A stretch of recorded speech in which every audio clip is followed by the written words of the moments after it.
Li bajarê Amedê bîçerketin nava Erda li navçeya Bismîlê a ser bi bajarê Amedê îsal çandin û çînîna garis li gorî salên borî sedî sed zêde bû.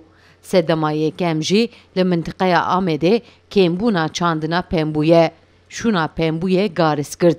Li gorî zanyayan îsal li tevaya bajarê Amedê li 380,000 donum erdî de garis hatiye çandin. Li navçeya Bismîlê jî di heyva adarê de 362,485 donum erdî de garis hate çandin. Bi hatina heyva îlonê jî garis êdin bi bîçeran tên çînîn.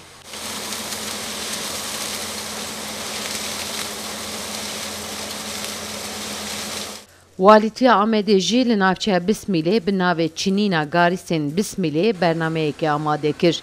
Waliya Amedê Münir Karamanoğlu li ser bîçerê garis çand. Dûvre jî daxuyaniyekê çapemeniyê li darxist. Walî Karamanoğlu amacı kir ku garisa navçeya Bismîlê ji aliyê kalîteyê ve dirêza yekem de ye. Heman demî de ji bermayên garisê yani ji kayê jî enerjiya elektrîkê û biyogaz tê bidestxistin. Ji ber vê yekê jî bang li cotkaran kir ku piştî çinînê bila agir bera pirêze nedin lewra garis hilbirnekê zor bi qîmete.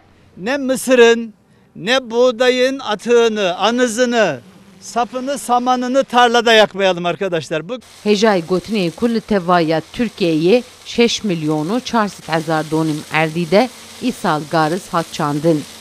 Sevda Kaplan, Kurdistan TV, navçeya Bismîlê ser bi bajarê Amedê.